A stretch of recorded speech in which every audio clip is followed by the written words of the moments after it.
Bill Allen, o empresário que se tornou presidente da Boeing ao final da Segunda Guerra Mundial, não possuía as características de um visionário. À primeira vista, ele era um advogado corporativo comum que não se destacava. Uma pessoa chata e maçante, mas qualquer empresa de sucesso precisa de um homem como Bill Allen. Bill Allen havia passado anos trabalhando como advogado corporativo da Boeing. Ele se tornou presidente da Boeing na mesma época em que o governo estava cancelando $1,5 bilhão em contratos com a companhia. O bombardeiro B-47 era uma exceção. Era o avião que estava colocando a Força Aérea na era do jato. E Bill Allen queria fazer mais. Allen ouviu George Schiller e sua equipe elogiarem o design do B-47 com asas enflechadas. O jato era mais silencioso, mais estável e muito mais veloz do que qualquer avião com hélices. Então, no verão de 1950, Bill Allen decidiu testar o modelo com as próprias mãos. Ele subiu as escadas da aeronave e se sentou atrás do piloto.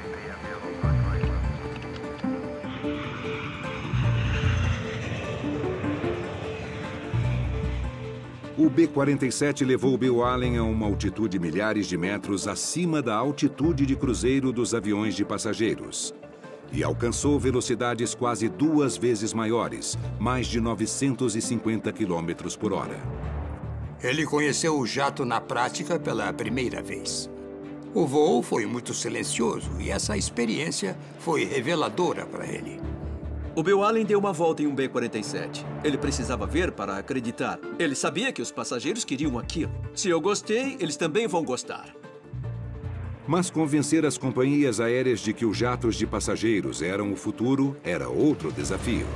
As companhias não queriam abandonar suas frotas de aeronaves movidas a hélices. E os passageiros ainda estavam receosos com os jatos. Havia muito ceticismo e até um medo de viajar em jatos. O público achava que esses aviões eram velozes demais para transportar pessoas comuns. As pessoas tinham medo de viajar em aviões que usavam uma tecnologia relativamente nova e pouco testada. E é claro que os acidentes com os Comets britânicos aumentaram o medo das pessoas de voar em jatos comerciais. Os britânicos foram os primeiros a aceitar a ideia de um jato de passageiros.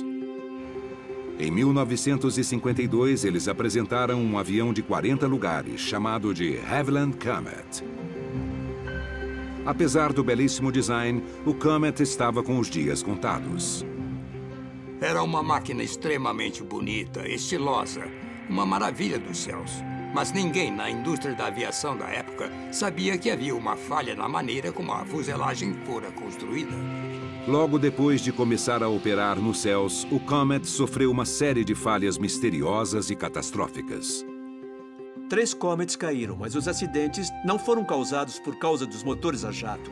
Os aviões caíram porque o Comet tinha janelas quadradas em vez de redondas. E os cantos das janelas sofreram fadiga no metal.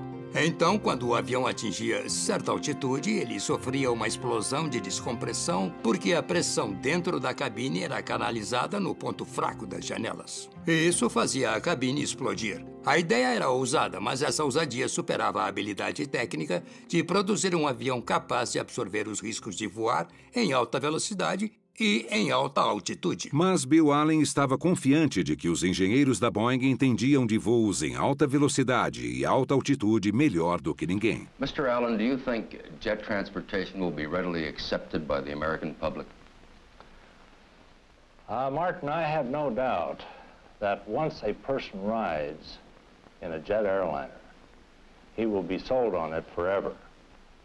He cannot help but realize its a great superiority to what he has been used to. Então, em 1952, Allen levou a Boeing para o próximo passo, fabricar um protótipo. Mas o risco financeiro de projetar um protótipo revolucionário era enorme.